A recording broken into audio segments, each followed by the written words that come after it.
जो danger zone है fish का, उसके अंदर जो है उसको साथ साथ लेके चलें। ठीक है। ये सोर्सेज हैं थोड़ी सी बैक्टीरिया की, जो आप देख सकते हैं।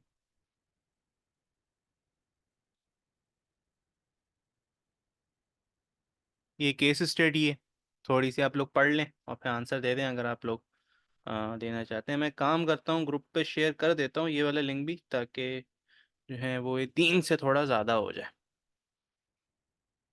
क्या कहती है मिस, सब हम कर दें? आप बताएं। सही, ताकि पढ़ा ही रहे तो ताकि और भी लोग जो हैं वो ज्वाइन कर लें।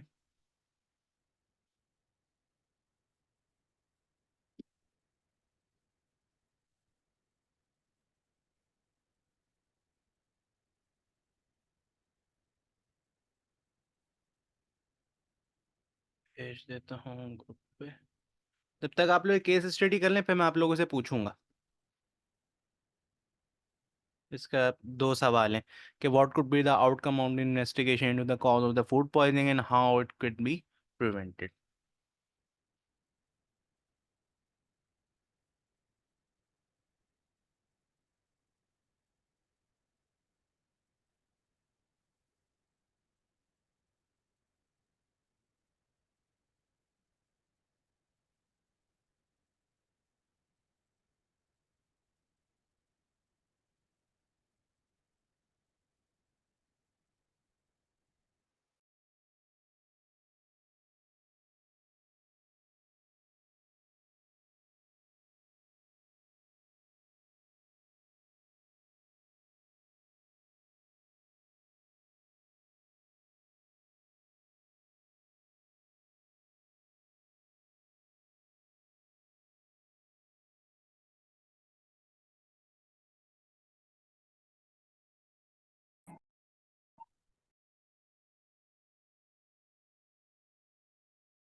Bane, the power reply for you just say, Rock Corina video.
Okay so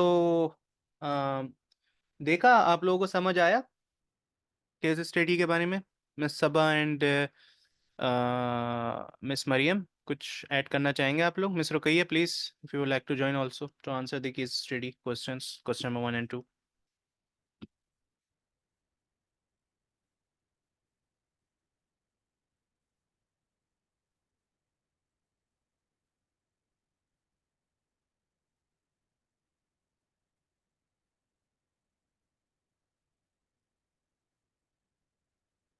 You can unmute yourself.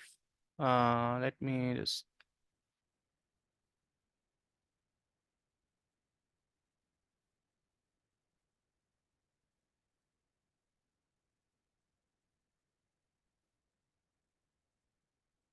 Any suggestions? Any answers?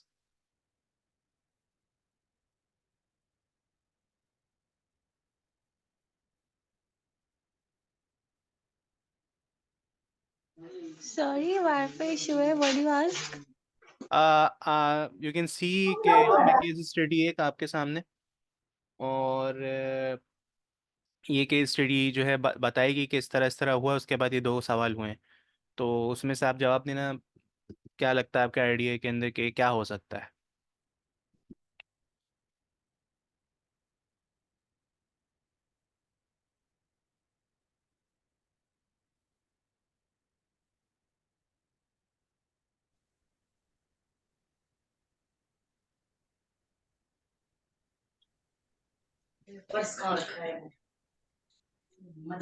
वो ये रीजन हो सकता है कि वो वार्म टेम्परेचर में रहे हम्म।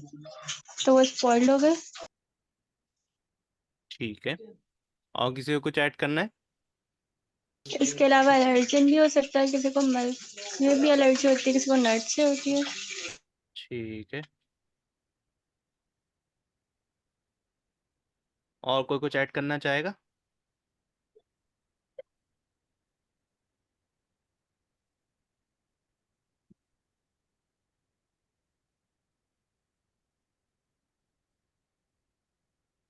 ठीक है। और अभी प्याज कितनी फ्राइड? अच्छा, अब हमारा सेक्शन 2 शुरू हो रहा है, ये लर्निंग आउटकम्स होंगी हमारी। ठीक है, तो आप लोग गो थ्रू कर लें, फिर उसके बाद जो स्टार्ट करते हैं। ठीक है।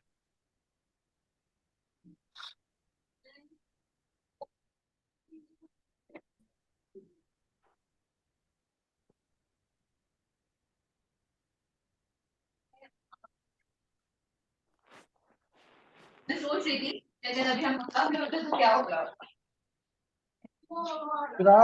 सूप ले लो गरम गरम। बिल्कुल भी मिर्ची नहीं हो क्या था अच्छी है।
Okay, so let's pass today here because there has been uncertainty in my network. So that's why we cannot continue further. But from tomorrow, we will start from here and we'll try to understand what is hygiene control. And yes, and okay, let's go through the food to food contamination at least for today. I will try my best. Okay. So this is the cross contamination. You can go through the slide, then I will start explaining what is cross contamination. Okay. Is there any students who are, I mean to say that who cannot understand Urdu or they prefer English only? Let me know in the chat.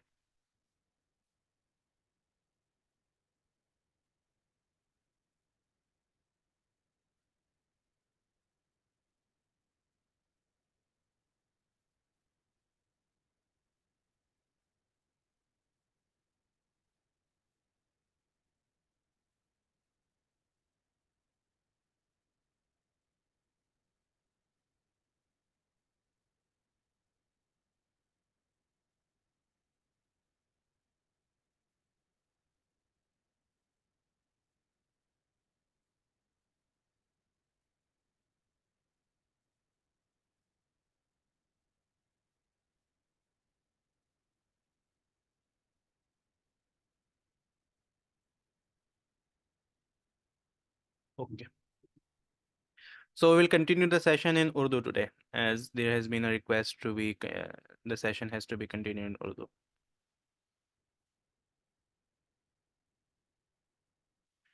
ठीक है.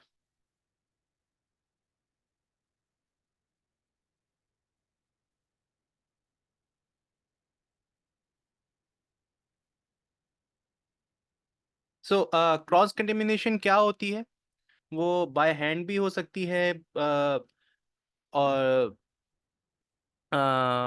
By any type of hazard, जो हमने 3 type of hazard या 4 type of hazard समझे, उनसे भी हो सकती है. ठीक है, लेकिन मेजॉरिटी वाइज क्या होता है कि देखें, harmful micro organisms, bacteria, viruses, वो ट्रांसफ़र होते हैं एक सरफेस से या एक फूड से दूसरे के दौरान. अब तब आपका सरफेस भी साफ होने की उसको ज़रूरत है और बाकी सब चीज़ें भी. ठीक है, ये सब चीज़ें कैसे होती हैं? क्रॉस कंटेमिनेशन जो है वो कैसे लेता है, मतलब आपकी क्या कहते हैं, जन्म कैसे लेता है, या एक तरह से कह लें कि पैदा कैसे होता है या इन लाइफ कैसे आता है. देखें, अगर आपके अनवॉश हैंड्स हैं, कटिंग बोर्ड्स जिस पे आप गोश्त काटते हैं, चिकन काटते हैं, जैसे भी सब्जी काटते हैं, जो भी है, आपका स्लेब है, सरफेस है, इन शॉर्ट, वो साफ़ ना हो, यूटिलिटीज़ आपकी साफ़ ना हो, आपकी जो है वो जो नाइफ़ होती है, जितनी भी चीज़ें होती काटने पीटने की, वो सारी चीज़ें साफ़ ना हो, तो वो जो है वो फूड के अंदर कांटेक्ट में आती हैं और क्रॉस कंटेमिनेशन इसी तरह से होती है.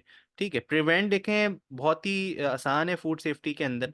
देखें, आपको जो है केयरफुली जो है सेपरेशन करनी पड़ेगी रॉ मटेरियल की कुक फूड से अलग. ठीक है, सैनिटाइजेशन जो है वो उसको डिलीजेंट प्रैक्टिसेस के थ्रू अप्लाई करना पड़ेगा किचन्स के अंदर, फूड प्रोसेसिंग एरियाज के अंदर. ठीक है, अपने हाथों की सफाई रखनी पड़ेगी, ग्लव्स का इस्तेमाल करना पड़ेगा, बियर्ड, हेयर नेट, हर चीज़ जो है वो हर चीज़ से आपको ख्याल करना पड़ेगा. ठीक है, ये थोड़ा सा टाइप्स ऑफ क्रॉस कंटेमिनेशन है. ठीक है, ये देख लें, मैं आपको थोड़ा सा मैं स्क्रीन अपनी खाली करके दिखा दूं. ये कुक फूड है, ये डायरेक्ट कांटेक्ट के अंदर आ रहा है रॉ फूड के साथ, तो ये हो गई. इनडायरेक्ट फूड जो है वो सरफेस के अंदर आ रहा है कुक फूड के साथ, तो यहाँ हो गया. आप लोगों से मेरा एक सवाल है कि कुक फूड जो है वो हमेशा ऊपर होना चाहिए रॉ फूड के, नीचे होना चाहिए, या रॉ फूड हमेशा नीचे होना चाहिए कुक फूड के, या कुक फूड के ऊपर होना चाहिए? जवाब बताइएगा चैट के अंदर.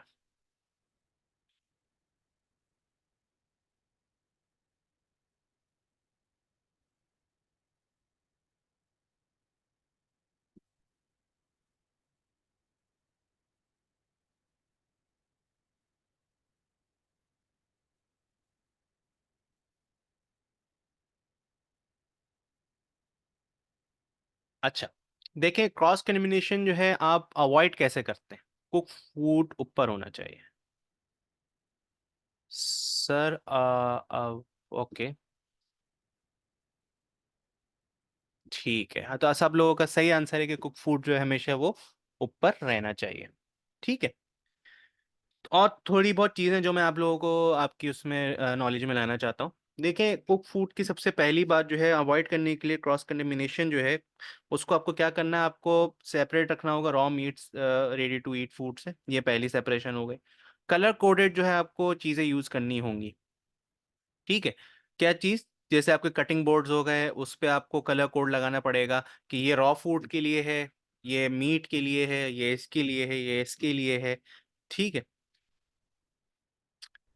हैंड हाइजीन का ख्याल रखना पड़ेगा आपको। हाथ अपने धोने पड़ेंगे किसी भी चीज़ को करने से पहले या करने के बाद। अगर आप कोई डिफरेंट फूड हैंडल कर रहे हैं आइटम, स्पेशली रॉ मीट, तो उसके अंदर आपको या तो ग्लव्स चेंज करने पड़ेंगे, अगर वो नहीं है तो हाथ धोने पड़ेंगे। ठीक है। रेगुलरली आपको सैनिटाइज करना पड़ेगा अपने कटिंग बोर्ड्स को, जैसे आपके काउंटर टॉप्स हो गए, किचन टूल्स हो गए, ताकि आप एलिमिनेट कर सकें कोई भी जो पोटेंशियल सोर्स होती है कंटेमिनेशन की वो। ठीक है। मेन पॉइंट आपका है कुकिंग टेम्परेचर का। आपको खाने को इतना उस लेवल तक मीट को पकाना होगा, रेकमेंड करना होगा इंटरनल टेम्परेचर को, ताकि आप किल कर सकें हार्मफुल बैक्टीरिया को। ठीक है। स्टोरेज कंडीशंस होंगी, स्टोर करना पड़ेगा रॉ फूड को सील कंटेनर्स के अंदर, प्लेस करना पड़ेगा उनको कहाँ पे, बॉटम शेल्फ के ऊपर ऑफ द फ्रिज, ताकि आप कोई जो ड्रिप्स होती हैं उनको आप प्रिवेंट कर लें। ठीक है। तो ये कुछ चीज़ें थी जो कि क्रॉस कंटेमिनेशन के अंदर आप लोग यूज़ कर सकते हैं अवॉइड करने के लिए। ठीक है। ये कलर कोडेड है जो मैंने आपको समझाया था। स्लाइड थोड़ी सी मैं ही ऐसे में कंट्रोल कर रहा होता हूँ, मैं ही बोल रहा होता हूँ, तो आगे पीछे हो जाती हैं। तो ये कलर कोडेड है कि ये देखें, ये जो नाइफ्स हैं उनको कलर कोडेड पे किया हुआ है। ठीक है। ये रोल होता है सुपरवाइजर्स का।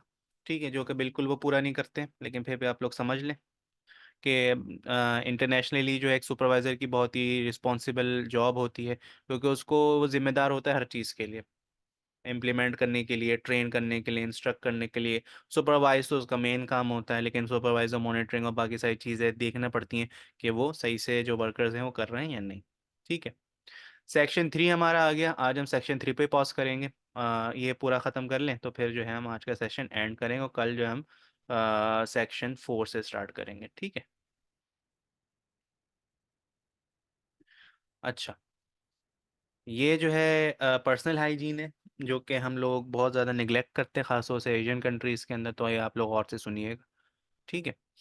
तो इंश्योर करना पड़ेगा कि अवेलेबिलिटी ऑफ एम्प्लॉयज़ की मेंटेन कर सकें good standards of high food hygiene, और इंश्योर कर सकें high standards of personal hygiene जो भी मेंटेन हो गए। ठीक है। ये पर्सनल हाइजीन हो गए जिसके अंदर आपको ज्वेलरी कोई नहीं पहननी होती किसी भी किस्म की, स्मोकिंग नहीं पहन, खांस रहे हैं, तबीयत ख़राब है तो तब आप घर पे रहें। आपको ये हेयर नेट पहनना है, बियर्ड नेट नहीं है यहाँ पे, लेकिन बियर्ड नेट भी होता है। आपको कहीं पे ज़ख़म है तो आप उसको सही से कवर करें। ग्लव्स पहने, लैब कोट पहने, या ये कोट जो है वाइट कलर का, ये शेफ्स के लिए होता है, बाकी जो किचन के अंदर पर्सनल्स होते हैं उनके लिए भी होता है। ठीक है। नेल्स आपके हमेशा बिल्कुल एंड टू एंड कटे होने चाहिए। ठीक है। और आपकी जो हैंड वॉशिंग या कटिंग, नाइफ्स का तो हमने तो कर लिया जाए, कलर कोडिंग होनी चाहिए, बाकी सारी ये सब चीज़ें हैं छोड़ी बहुत। ठीक है। ये पर्सनल हाइजीन का थोड़ा सा जो है वो ओवरव्यू है, इन्वॉल्व होता है, सारी चीज़ें होती हैं। आपको क्लीन हैंड और क्लोथिंग चाहिए होगी, अवॉइड करना पड़ेगा कोई ऐसे से कांटेक्ट हो जाए फूड के साथ। ये आप सब लोग पढ़ लें, फिर हम जो है आगे बढ़ते हैं।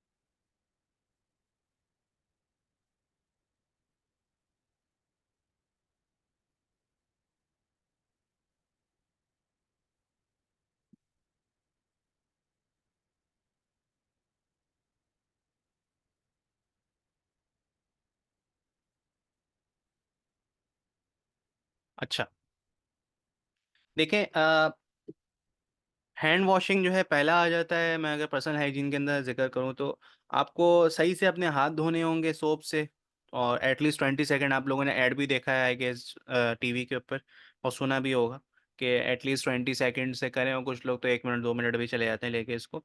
ठीक है, लेकिन कब करना है, अपने हाथ कब धोने, 20 सेकेंड पहले, किसी भी चीज़ को हैंडल करने से पहले। जब आप कोई चीज़ हैंडल करने जा रहे हैं उससे 20 सेकेंड पहले आपको धोना है। अगर 20 सेकेंड से ज़्यादा हो गए तो आप हैंडल नहीं कर सकते, आपको दोबारा ऐसी साइकिल रिपीट करनी है। ठीक है। और बाद में भी अगर आपने कोई चीज़ रॉ रॉ मीट या मटेरियल अपनी यूज़ किया है तो तब भी आपको धोने हैं। अगर रेस्ट रूम जा रहे हैं तब भी धोने हैं। अगर आपने गलती से अपना मुंह छू लिया तब भी धोने हैं। और ये बिफोर एंड आफ्टर दोनों बता रहा हूँ। मुंह ऐसे भी नहीं छू सकते कि आपने गोश्त जो है वो कहीं पे ट्रांसपोर्ट किया और मुंह पे आपने हाथ मल लिए ना। धोना तब भी आपको है, टच करने से पहले और टच करने के बाद भी अपने फेस को। ठीक है। जैसे आपके फिंगर टिप्स हो गए, फिंगर नेल्स हो गए, इन पे या फिंगर के दरमियान जो आपका जगह होती है, खाने होते हैं खुले हुए, उसके अंदर भी आपको देखना है कि सही से कहीं पे कोई डिपॉजिट या कोई रिमेनिंग चीज़ जो है वो ना रह जाए। ठीक है। नेल केयर जो है आपकी बहुत इंपॉर्टेंट होती है। आपको नेल जो है अपने शॉर्ट रखने होते हैं और क्लीन रखने होते हैं, क्योंकि जब शॉर्ट रखेंगे तो उसमें कोई जगह नहीं होगी बैक्टीरिया के, वो आ जाए और आराम से वो धुल सकेंगे। ठीक है। आर्टिफिशियल नेल्स आपको बिल्कुल नहीं पहनने। ख़ास तौर से जो ख़वातीन होती हैं उनको बिल्कुल नहीं अलाउ होता है कि आप किसी भी टाइप के आर्टिफिशियल नेल्स कैरी करें या वेयर करें। ठीक है। क्लोथिंग आपकी तीसरी चीज़ आ जाती है पर्सनल हाइजीन के अंदर। आपको साफ कपड़े और अप्रोप्रिएट कपड़े पहनने पड़ेंगे, एप्रन्स पहनने पड़ेंगे जो कि फूड को प्रोटेक्ट करते हैं किसी भी पोटेंशियल कंटेमिनेशन से जो क्लोथिंग के ज़रिए हो सकती है। ठीक है। हेयर नेट आपको पहनने होंगे। अगर जैसे खवातीन उनके बाल लंबे होते हैं, आपको टाई करना पड़ेगा, अपने जो बैंड से उनको बांध लें लॉन्ग हेयर को, और फिर उसके बाद हेयर नेट के अंदर उनको छुपा के पूरा कवर कर लें सही से, ताकि वो आप जो है जो बाल हैं आपको खाने में ना गिरें या मिक्स ना हो खाने के साथ, क्योंकि ये भी एक पर्सनल हाइजीन का बहुत ही क्रूशल पार्ट है। ठीक है। ज्वेलरी एक्सेसरीज जो होती हैं आपको बिल्कुल ज़ीरो पे लिमिट है, उनकी कोई भी जो है वो अलाउ नहीं कर सकते कि आप जो है ज्वेलरी जो है आप लेके जाएं। ठीक है। अच्छा, इसमें बड़ा मुझे सवाल आता है और हम लोग ये भी कहते हैं जाके कि नेकलेस टाइप का जो हम लोग पहनते हैं, क्योंकि जो ज्वेलरी एक्सेसरीज है वो आप बोलते हैं व्रिस्ट या हैंड के ऊपर जो है उस तक ही रखें आपको। तो ऐसा होता है देखें, जब हम ज्वेलरी का जिक्र कर रहे हैं तो ज्वेलरी जो है आपको 0% पे ही रखना है, चाहे आपने कहीं भी पहनी हो। ठीक है। और अगर आप लोगों ने अंदर पहनी हुई है कहीं, जैसे नेक के ऊपर पहनी है, कोई नेकलेस पहना हुआ है, कुछ है, तो वो जो है जब आप पूरे अपने क्लोथिंग से उसको अंदर आपको अंदर डालना होगा कि वो बाहर किसी इस तरह से भी नजर ना आए, फुल कवर हो। ठीक है। तो ये कुछ जगहों पे अलाउ है, कुछ जगहों पे नहीं है, तो इसके ऊपर मैं कुछ कह नहीं सकता, ये एक टॉपिक ऑफ डिस्प्यूट है। लेकिन मैंने आपको बता दिया है कि आप एटलीस्ट क्या कर सकते हैं अगर आपको रिमूव करना भी नहीं है। ठीक है। रीज़न रिमूव करने का पूछ रही हैं कि हम रिमूव क्यों करते हैं या किस लिए करवाया जाता है रिमूव ज्वेलरी।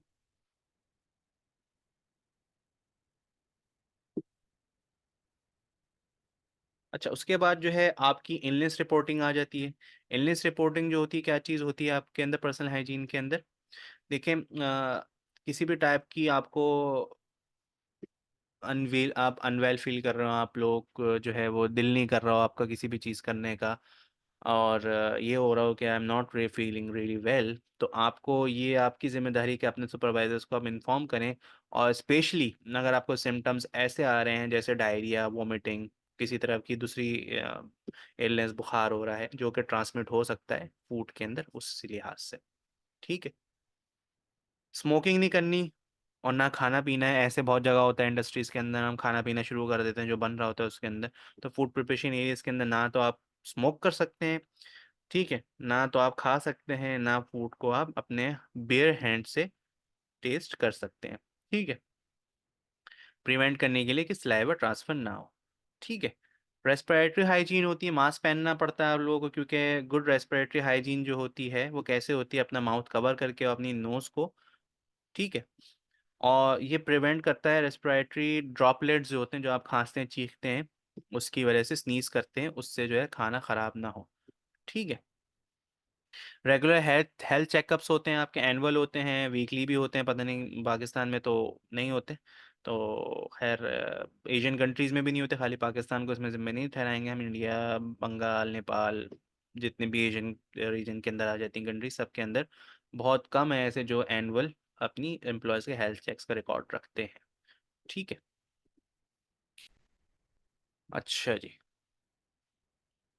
ये थोड़ा सा ये रोल है सुपरवाइज़र का, आप लोग गो थ्रू कर लें। आप लोगों के पास 2 मिनट हैं, तब तक मैं आप लोगों के आज के सेशन के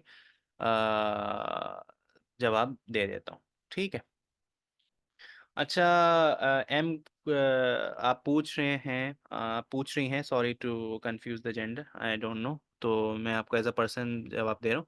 तो देखें, आप पूछ रही हैं कि हम रिमूव क्यों करते हैं, why we are suppose to remove. देखें, ये रूल भी है बेसिक फूड सेफ्टी का कि आपको सारी ज्वेलरी रिमूव करनी है।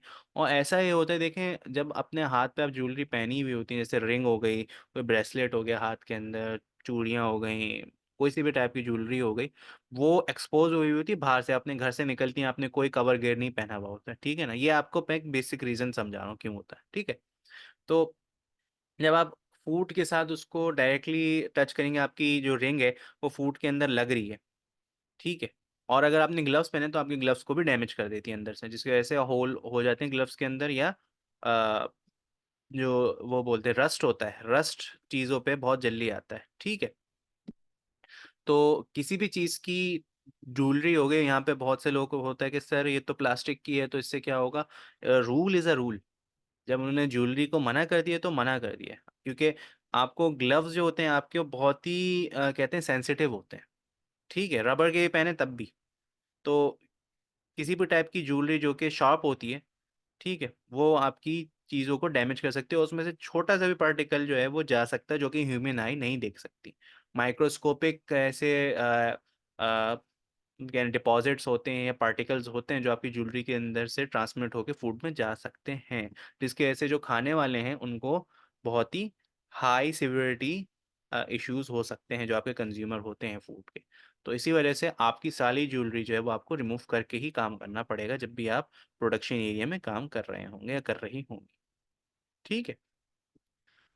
अच्छा, यहाँ पे सेक्शन 3 हमारा ख़त्म हो जाता है। पर्सनल हाइजीन का पेस्ट कंट्रोल है, ये हम कल से कंटिन्यू करेंगे। यहाँ से किसी को कोई सवाल है तो कर लें, और वरना फिर हम सेशन को आज के यहीं पे जो है वो एंड करते हैं।